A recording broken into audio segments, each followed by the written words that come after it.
Coming up next on Amazing Facts Presents, Christ gave a number of signs and conditions that existed in the days of Noah and Lot. He said you will see that repeated prior to the second coming.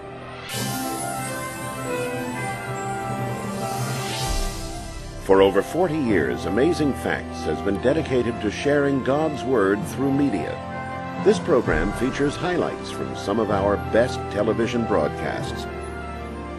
We invite you to sit back and enjoy this edition of Amazing Facts Presents. Today's presentation is an excerpt from the Everlasting Gospel video series.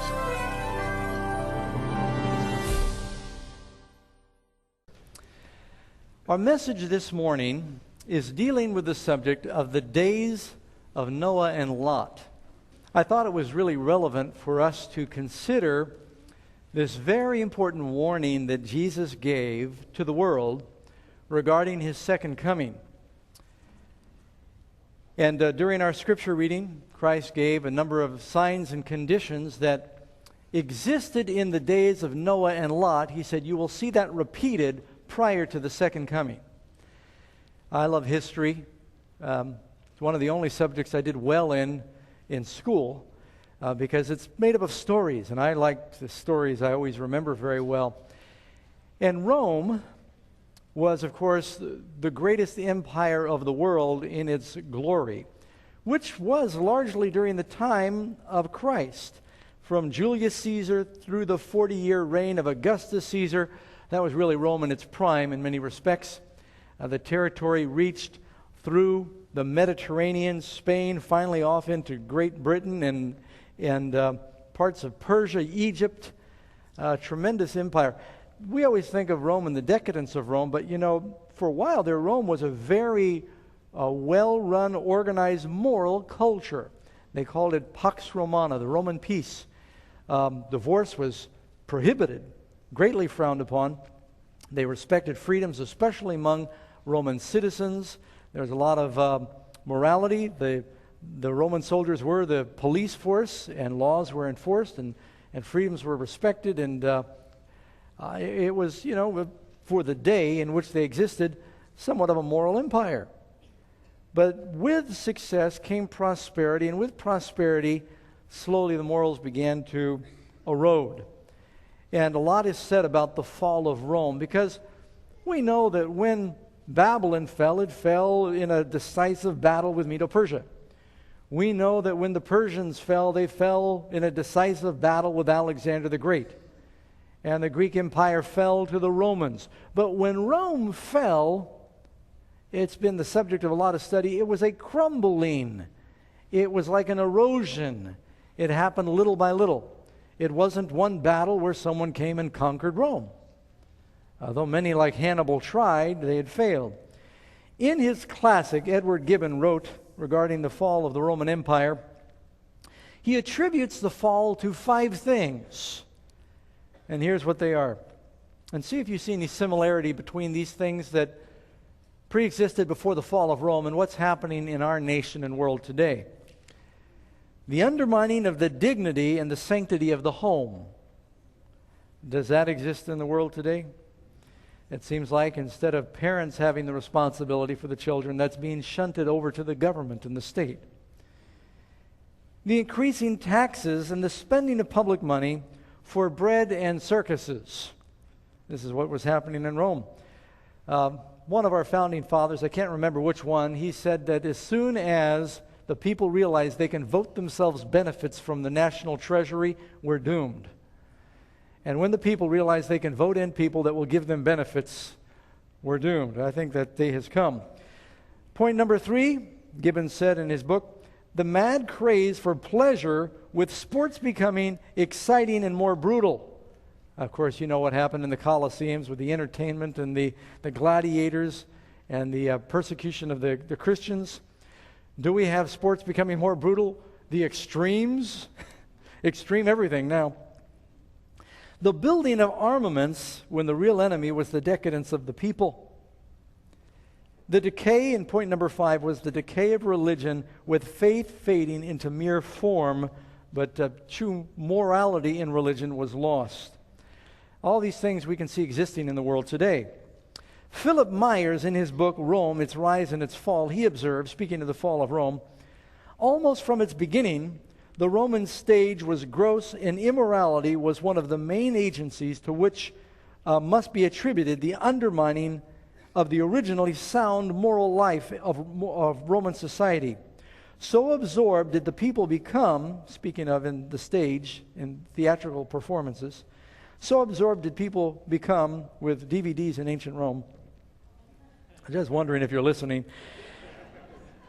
In the indecent representations of the stage, that they lost all thought and care for the affairs of real life. People began to live in a fantasy world. Everything they talked about was entertainment today. They wanted to know what's happening in Hollywood. And it's like people lived in this fictitious world of what's going on with the stage and the latest performance and the entertainment and the sports and the pleasures.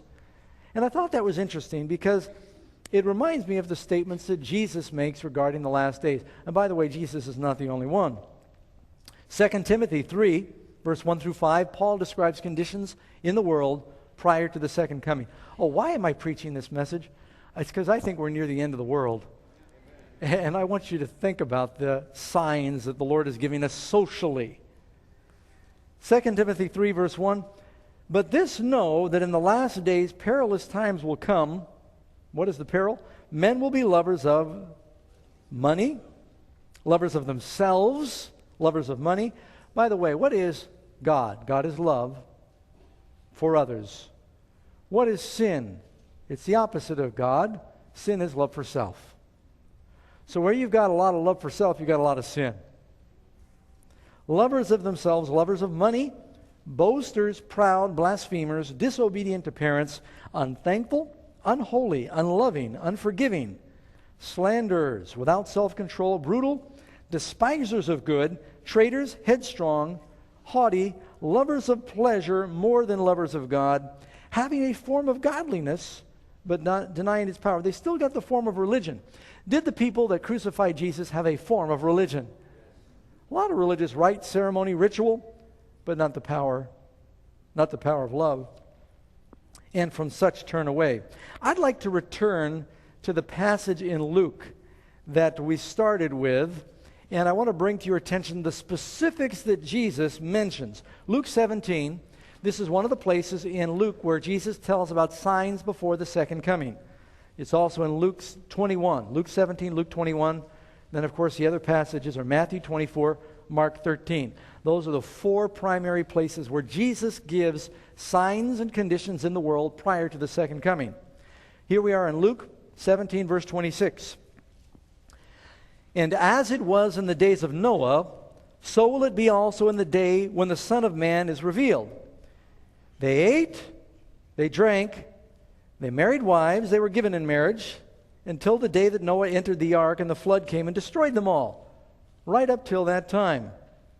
Likewise, as also it was in the days of Lot. They ate, they drank, they bought, they sold, they planted, they built.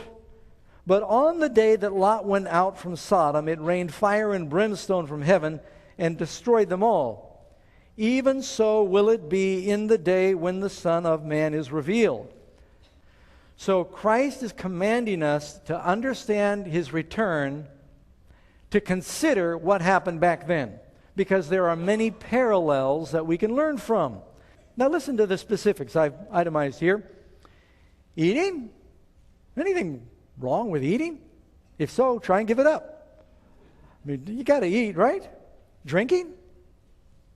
Marriage? Planting? Building? Buying? Selling. Oh, why would Jesus give those things as a sign of the second coming? The Lord is not saying just these events by themselves, but these events to excess. These events become the God. Let's start with eating and drinking. And by the way, you've heard about the wild orgies they had in Rome. That we always think about the immorality or the sexual perversion connected with that, but it was often around food. They were living for food. It was just one never-ending potluck. Matter of fact, and I don't want to gross you out, and I don't want to be insensitive, but it is a fact of history that the Romans would gorge themselves at these feasts. Then they had a place where they would go and regurgitate what they'd eaten. They called them vomitoriums. And then they'd go eat some more. Now, there's nothing wrong with eating, but how many would agree that's eating to excess? I mean, it's one thing to eat to live. It's another thing where you live to eat. The purpose in life is just the pleasures, the hedonistic pursuit of physical pleasure. Notice, talking about Sodom and Gomorrah, when you think of Sodom and Gomorrah, we typically think of the sexual perversion, right? And the Bible talks about that. Listen to what Ezekiel says was one of the principal problems in Sodom and Gomorrah. Look, this is, by the way, Ezekiel 16, verse 49 and 50. Look, this was the iniquity of your sister Sodom. She and her daughter, meaning Gomorrah, had pride, fullness of food. You know, one of the reasons for that was, the Bible tells us, that the valley of Sodom and Gomorrah was like the garden of God. One reason Lot wanted to go there is it was a very fertile area before it was destroyed and it turned into a valley of salt. It was like the garden of God. They had an abundance of crops and food and grass and pastures for the sheep. And Lot didn't plan on moving into the cities of Sodom. He cast his tent towards Sodom. And gradually, you know, he started out camping outside the city and little by little shopping in the city. Pretty soon they thought, well, you know, they've actually got so many conveniences in the city, and maybe it might have been some pressure from his wife and children because the malls were in Sodom. And so pretty soon he was living in the city by the time the angels came. It vexed him, though. He didn't want to be there, so it made you think there must have been some outside pressure. But there was an abundance of food. That's one of the characteristics. Do we eat to live or live to eat? I was reading this article. You've seen me quote it before, and this is a cover from National Geographic. We now have more overweight people in the world than hungry ones. There are more than 1 billion overweight, overnourished people in the world and 800 million who are undernourished. We always heard about all the starving people in the world. This is the first time in the history of the world that there have been more people that are actually overnourished than undernourished. Would you say that we've reached the age where we are eating and drinking in abundance? And it goes on there, if you keep reading in Ezekiel, talking about Sodom, if you read in verse 50, and they were haughty, and they committed abomination before me, therefore I took them away. What is the abomination that they committed in Sodom? Not only the eating and drinking and idleness. Oh, by the way, I left out the idleness. Do we have, we have more idleness now. When America was founded in the 1700s, and even if you go back 100 years, 80% of people lived on farms. They lived in rural communities. Now, because of the mechanization of farming, only about 20% of the people in North America live in rural communities. 80% live in the cities and the great metropolitan areas. There's so many machines that do all the work for us now. We've even got robots that do what used to be done in factories. And there's a lot more ease and idleness. And you know how many people now, when advertising portrays the average American worker, you know where they are? They work in a cubicle at a desk sitting. The average American worker is working in a cubicle, sitting. But one of the sins, it says they committed abominations. What is that abomination? Leviticus 18:22. You shall not lie with a male as with a woman. It is an abomination. The abomination was sexual perversion, homosexuality. And if you still have any doubts, Jude chapter 1 verse 7, Sodom and Gomorrah and the cities around them, in similar manner to these, having given themselves over, they gave up to it, sexual immorality and going after strange flesh. Romans chapter 1, Paul refers to that as that which is not natural, perversion. More specifically, homosexuality. And this is a delicate subject, and I'm not going to spend a lot of time on it, but I think it's an irrefutable sign of the times that was once declared inappropriate and illegal in North America. And by the way, there is a word based on the town Sodom that coins that behavior, is now warmly accepted in the general culture, and the laws are there to protect. I don't know if you've been plugged into what's happening even here in California, but there are 2 or 3 laws on the books right now that will increase the rights of people that might have alternate sexual preferences. Would you say that that prophecy is fulfilled as it was in the days of Lot? Yeah, I think so. Sexual perversion. I understand that the Episcopal Church and more churches are debating the acceptance of clergy, and not to mention members, into their fellowship that are practicing homosexuals living with, they could be homosexual or lesbian living with lovers. And is it I got to be careful what I say here, but I think it is that one of the leaders of the Episcopal Church left his wife, has a partner, and they have voted to accept that as appropriate. Well, you got to read a different Bible than I read to come to that conclusion. And I think that either God needs to apologize to Sodom and Gomorrah, or something's going to happen. God is just patient, and so we presume on his patience. Another characteristic is the buying and the selling. Anything wrong with buying and selling? How many of you bought or sold anything this week? Is it a sin to buy and sell? But can things be done to excess? We're living in an age now where there is more that can be bought and sold than any other time. We have channels that are dedicated to buying all the time. Shopping channels. It's not enough that you eventually take your one day a week and you go to the store and get your groceries. Now we got to watch other people shop, or you shop without even leaving the house because you watch it on TV, you call and order it, or you go online and you surf for every conceivable product. And you know what? There are some advantages to buying things online. You can sometimes get some good deals, but think about the materialism in the age in which we live right now. There are more things you can buy or sell now than any other time in the history of the world. The essence of the worldly man is, someone said, he knows the price of everything and the value of nothing. The world's motive is profit. The Christian's desire should be to serve, but it's worldly, collecting, building treasures here on earth. James chapter 4, verse 13 and 14. Come now, you who say, tomorrow we will go to such a city and spend a year there and buy and sell and make a profit. Wherefore you don't know what will happen tomorrow. For what is your life? It's a vapor that appears for a little time and then vanishes away. Jesus specifically warns against materialism in the last days. Luke 17, when he's talking about Lot's wife just before he gets there, notice what he says. In that day he who was on his housetop, like when Noah was told to enter the ark and Lot was told to flee the city, he didn't say after you pack your bags, flee the city. He said, flee now, make haste, don't look back. Jesus said, speaking of the destruction of the world and the destruction of Jerusalem, if you're on your housetop and your goods are in the house, don't even come down and turn back into the house. Likewise, if you're in the field, don't go back to your house. Run for your life. So many people would say, I want to go, but I got this stuff in my house. My stuff, buying and selling. It's talking about a love for things. We find our value not in that we are made in God's image, but in the stuff that we own.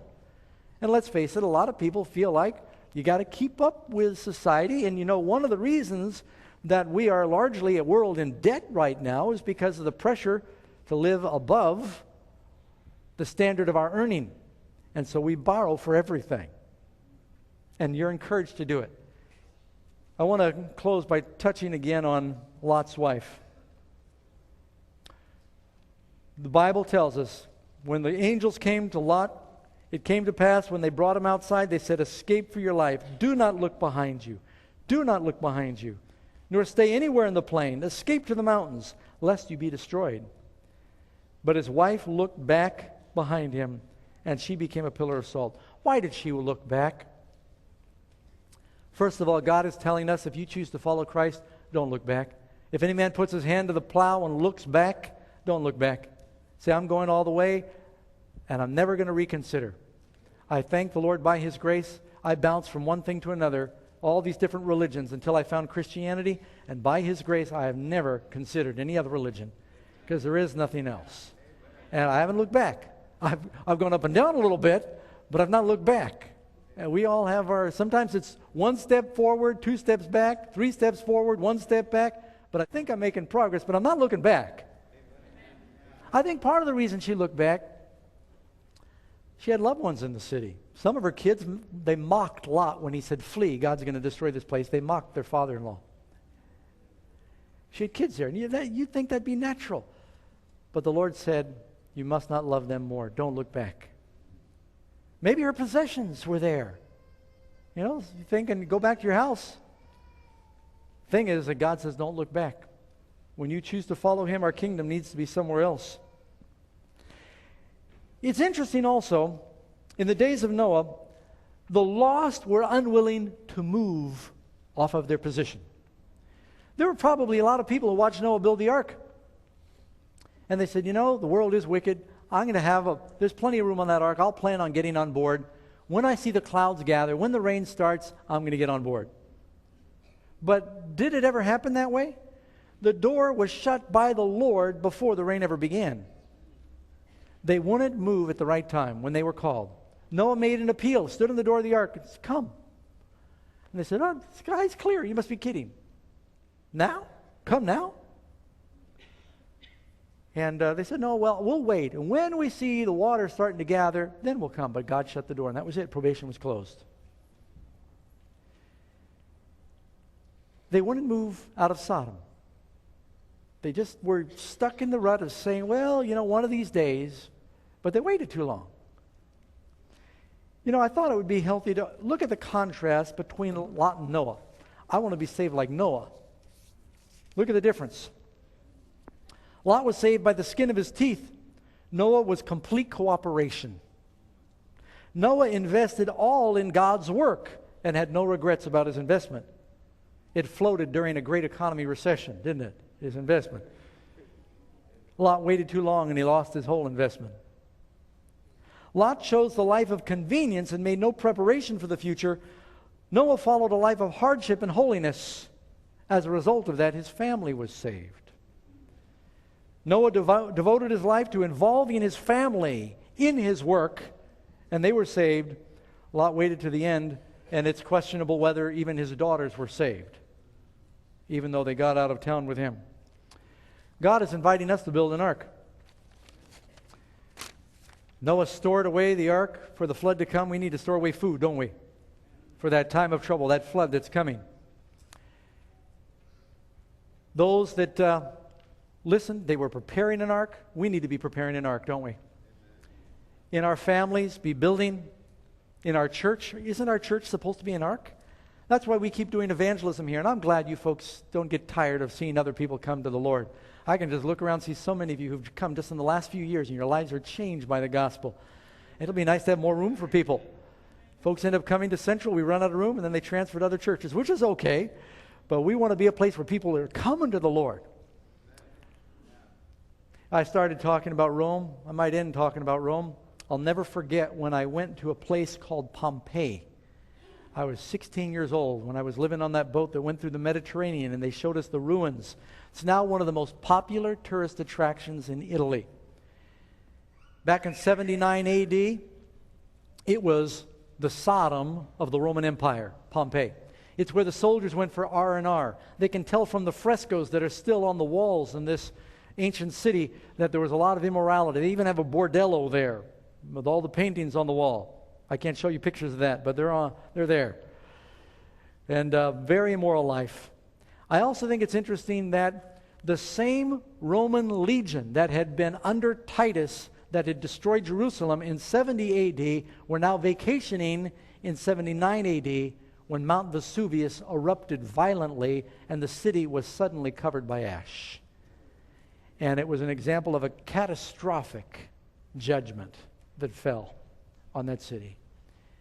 You know, the Bible tells us that what happened in the days of Noah and what happened in the days of Lot are set forth before us an example of how the wicked are going to perish. There are two choices.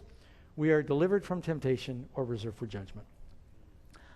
If we choose now to ask God to have complete control of our lives and say, Lord, deliver us. We don't want anything in our lives that comes between you and us. He'll do that for us. Stay tuned. Pastor Doug will be right back with this week's special free offer. Archaeologists used to say the dinosaurs died out slowly because of changes in the atmosphere and some disease, some plague came through. The record of geology tells us that there was a catastrophic flood. If it's true, then you're accountable to God about the way you're living. And people need to either believe it's true and live a life that's accountable to God, or they have to disprove it and say this is all an accident. We are our own God. If you've been encouraged by today's message and would like to know more of what God's Word says to you today, Amazing Facts invites you to visit our educational website at www.BibleUniverse.com. At Bible Universe, you'll discover exciting truths that will fill you with peace and purpose. The mysteries of the Bible will unfold for you at your own pace. Visit www.BibleUniverse.com today. Expand your universe. If you've missed any of our Amazing Facts programs, visit our website at AmazingFacts.org. There you'll find an archive of all our television and radio programs, including Amazing Facts Presents. One location, so many possibilities. AmazingFacts.org.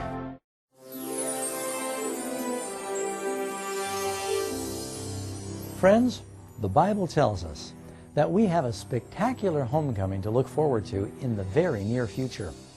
The Scriptures clearly describe an awesome, earth-shaking event as Jesus returns to take His people home. For the saved, it'll be the most joyous occasion imaginable. For others, it will be terrifying. That's why God wants you to be ready for the day of the Lord. Yet there are many confusing and counterfeit teachings regarding how Jesus is coming. You can learn the truth about this phenomenal event in a book that we prepared for you. It's entitled Ready or Not. You won't want to miss out on what this book reveals regarding what is really going to happen when Jesus returns. We'll send this amazing book to you for a donation of $20 or more. Please call the toll-free number on your screen and ask for offer number 1002. Or go to our website. It's AmazingFacts.org. If you prefer, you can write us Amazing Facts, offer 1002. P.O. Box 1058, Roseville, California, 95678. Well, time is up for this edition of Amazing Facts Presents.